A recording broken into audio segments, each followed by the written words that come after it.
खुदा मेहरबान तो गधा पहलवान की कहावत चरितार्थ करता नसीराबाद का सरकारी अस्पताल मरीजों को सुविधाएं नहीं और लाखों का गड़बड़ झाला चिकित्सालय प्रबंधन लगा मामला निपटाने में। उपखंड के सबसे बड़े राजकीय सामान्य चिकित्सालय नसीराबाद में नित नई समस्याएं सामने आती रहती है, लेकिन उनका निदान नहीं होता, जबकि कागजों और जिला स्तर के उच्च अधिकारियों की नज़र में यह आज भी आदर्श चिकित्सालय बना हुआ है।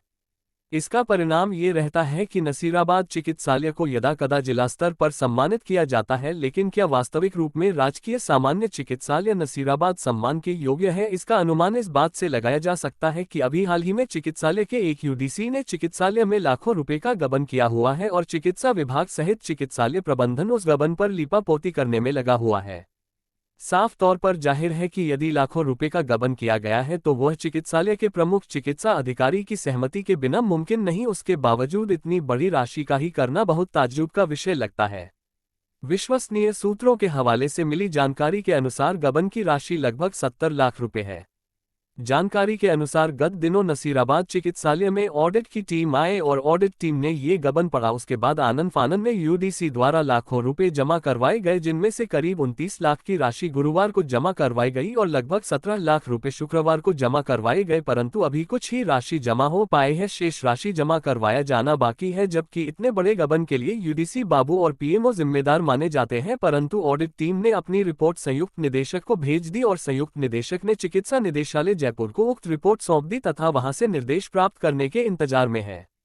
आखिर क्या वजह है कि इतना बड़ा गड़बड़ झाला सामने आने के बाद भी पीएमओ इस पर चुप्पी साधे हुए हैं? साफ तौर पर लगता है कि पीएमओ की इसमें मिली भगत हो सकती है। पीएमओ गत 6 से अधिक वर्ष से इसी चिकित्सालय में पीएमओ के पद पर कार्य कर रहे हैं और वरिष्ठ शल्य चिकित्सक भी हैं, लेकिन इन 6 वर्षों में उन्होंने हर्निया, अपेंडिक्स और प्रोस्टेट का मात्र एक ही ऑपरेशन किया है। फिर भी वे जिला स्तर पर सम्मानित किए जाते हैं, जबकि देखा जाए तो राजकीय सामान्य चिकित्सालय नसीराबाद मात्र रेफरल अस्पताल है, क्योंकि यहां छोटी से छोटी बीमारी के मरीज को भी अजमेर रेफर किया जाता है तथा अधिकांश चिकित्सक यहां कार्य करने में इच्छुक नहीं है। यदि हम चंद चिकित्सकों को छोड़ दें तो कई चिकित्सक तो अपने कक्ष में भी नजर नहीं आते। उसके बावजूद पीएमओ द्वारा उन्हें ढील दिया जाना और नर्सिंग स्टाफ पर अनावश्यक रूप से बंदिशें लगाना पीएमओ की नियति बन गई है। इतना ही नहीं, जो चिकित्सक कार्य करते हैं उन्हें भी पीएमओ द्वारा ज्यादा परेशान किया जाता है।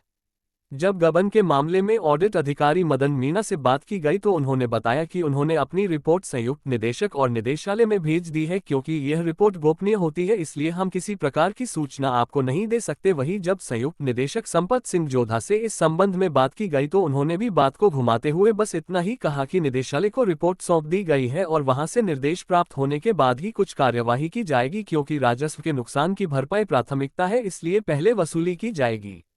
अब सबसे बड़ा विचारणीय बिंदु यह है कि यदि इतना बड़ा घोटाला सामने आ ही गया है, उसके बावजूद अभी मात्र वसूली का कार्य किया जा रहा है, जबकि किसी प्रकार की कोई कानूनी कार्रवाई कर्मचारियों के खिलाफ नहीं की जा रही, तो निश्चित रूप से ये लगता है कि मामले को निपटने की पूरी कोशिश की जा रही है। वहीं दूसरी तरफ पीएमओ की कार्यप्रणाली भी संदेह के घेरे में रहती है तथा अभी न जाने कितने और घोटाले सामने आएंगे, क्योंकि पीएमओ की जानकारी और सहायता के बिना इतना बड़ा घोटाला संभव नहीं।